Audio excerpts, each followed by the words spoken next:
Hi everybody, welcome back to my channel. This is Celia, and on my channel I like to do videos about journaling and stationery and mental health and that kind of thing. So today we are doing Melly Rose's end of the year journal tag, or let me check. I have it written in my journal wrap up tag. So I look forward to these tags that she does every year, and I've got all of my journals for 2024 out here, and I know you can't see them all in this picture, but I was trying to decide how to set this up, and this is the best way I've got for right now. So let's get started. The first question is journals completed in 2024. So I am on my 24th journal of 2024, if you can believe that, which is pretty much, this is my current one. That's pretty much my pace. I usually do about 2 a month, not always exactly, but I can show you, we'll show you all the ones. I did put them out by dates, which was a whole process. I do keep them organized in those boxes over there, because if you've learned anything from this channel, I am very compulsive about things. So I always have things organized. So I have a bunch of different kinds of journals you'll see as I pan through. And my apologies for the traffic noise outside.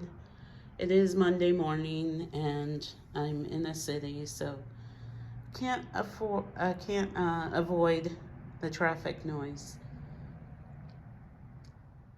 My apartment's right on the street. Well, I mean, I'm on the second floor, but I face the street.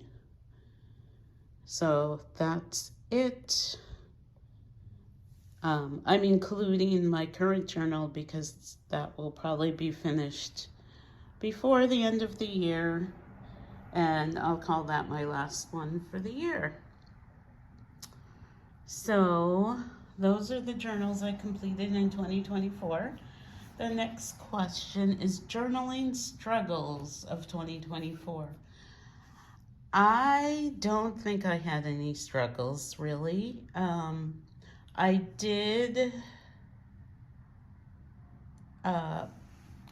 have a little bit with these traveler's notebooks I was doing, because I realized some of them have grid, because I just ordered a bunch. This was my first traveler's notebook I ever did, and it was blank pages, which the first one I was fine with. This one was grid, but those two were, sorry, now you're just seeing my arm. These two here were also blank pages, and I struggle with blank pages. So, I mean, when I look at it now, it looks fine, but I know I was struggling with it. I'm trying to think of any more struggles. I did 3 composition notebooks, but I felt like by the time I got out of this one, which was the third one I did, I definitely wanted something smaller. I like composition notebooks because you can put so much stuff in, but this is when I had planned to jump into pocket notebooks for July, and I was glad to get something smaller. So that was that one. And then I'm trying to think of anything else that was a struggle. Over here, that black journal, that one, that was Archer and Olive, which I loved using at first. That one is a grid as well. so my writing was definitely smaller. I loved using it at first, but I was ready to move along. So I think it's too many pages for me. I like to change things up. I do kind of have a type of journal though. I always buy like the same brands, but I kind of rotate them according to what I feel like using. So I guess those were really my only struggles.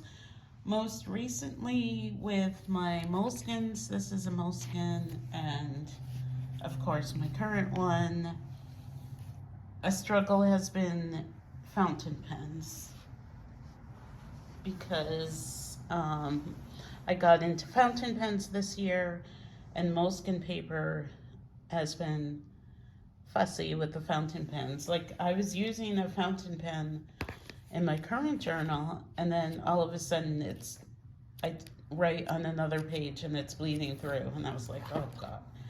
So that was a struggle.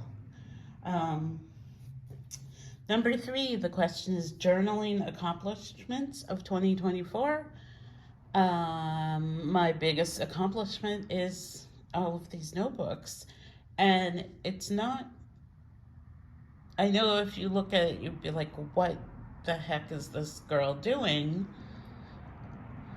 I went through a lot of changes this year, and writing helped me get through it. And I know a lot of people who watch me either live with their families or their partner or somebody.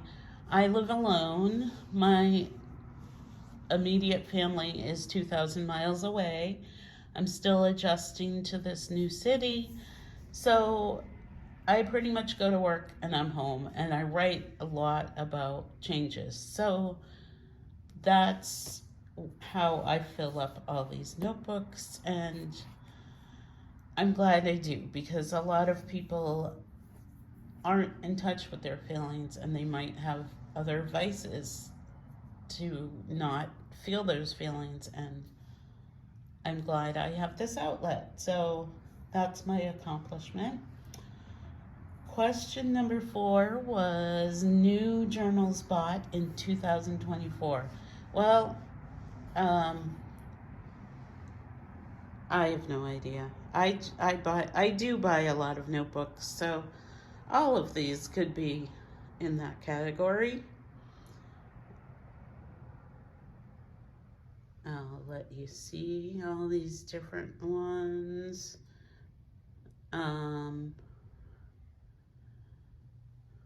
So I can't really pinpoint. I wish I was a person who could say that they don't buy new things, but I do. Even now, I've been trying to do not a no spend, but a low spend in December and into January, and it's been hard. But I just I try and get through one day with not buying anything. And I pat myself on the back if I succeed. All right, so question number 5, journaling lessons learned in 2024. I think my biggest journaling lesson was, I'm trying to even find the notebook where I did this, but it was just know your own style. Don't do what other people are doing. Which one was it? Where I did a whole setup because I wanted to, because a lot of journal people out there do a notebook setup, and I usually don't because I just do whatever I do. Let me see if I can find it. I don't know if it was the mushroom one where I did the whole setup and then I didn't like that. I feel like it was more recent. Maybe it was this one. You guys probably remember. No, that's not it. I don't know. I can't remember what journal it was that I did a whole setup video, and then I was like, oh my God, I hate that. Oh, maybe it was this one. I was like, I'm going to do a fancy setup. And I did a whole other thing and I hated it. So, and then I changed it off of camera. So the thing is, my lesson is know your own style. Look how thick this notebook is. Know your own style.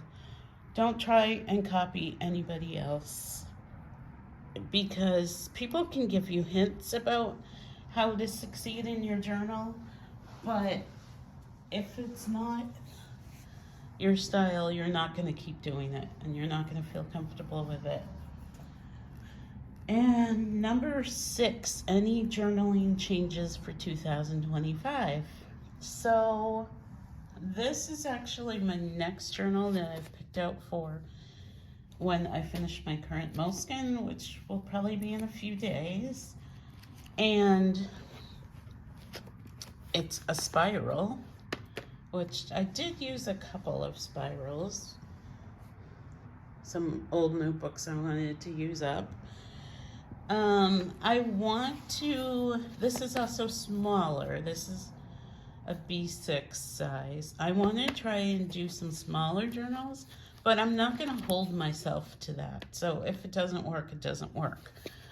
But when I first started journaling, I did a lot of spiral notebooks just because that was what I had access to.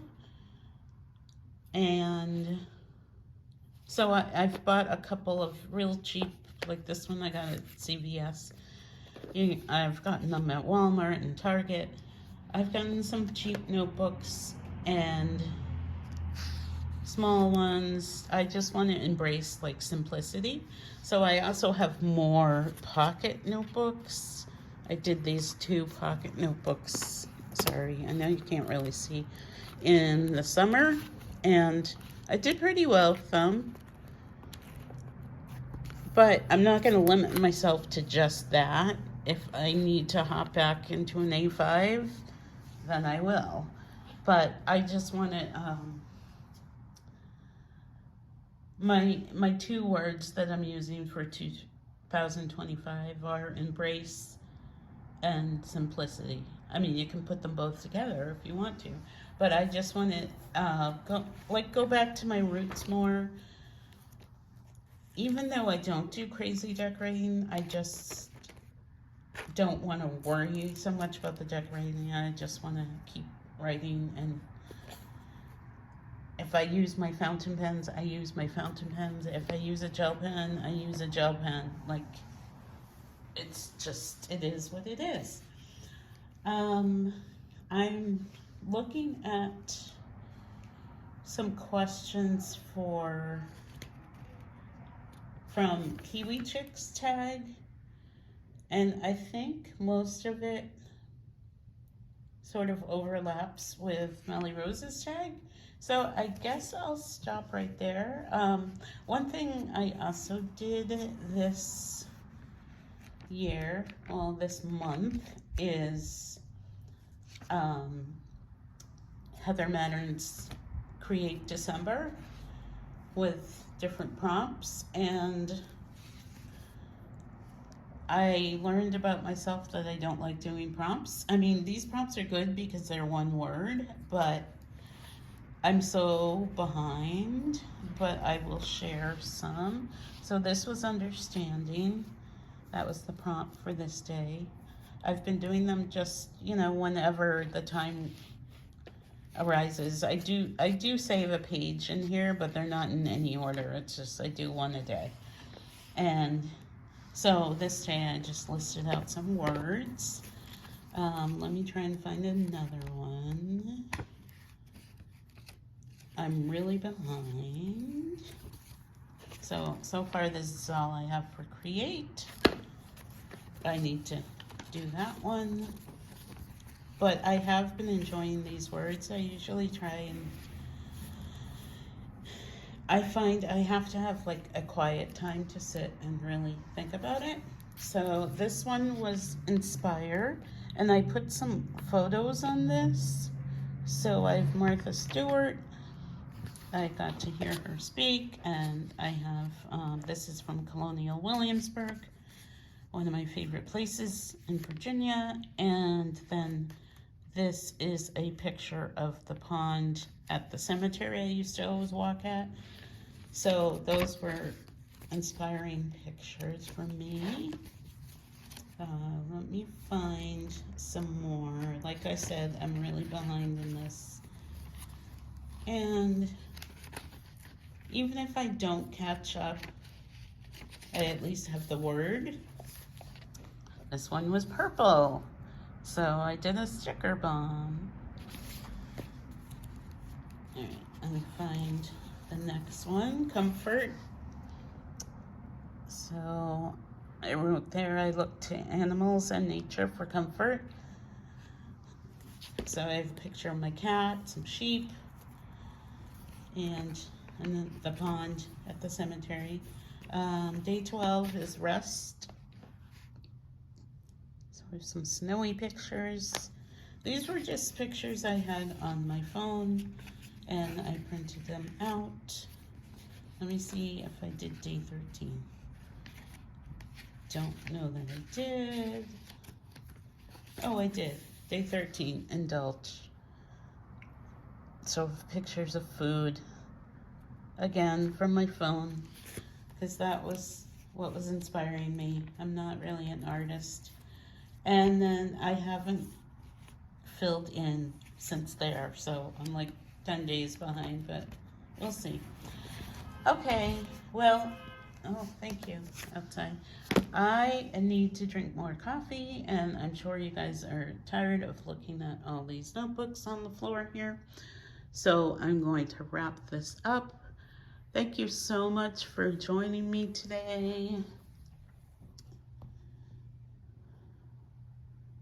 As I pan through.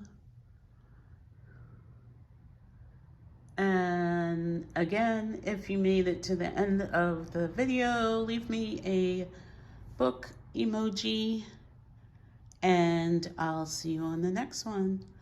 Bye, guys.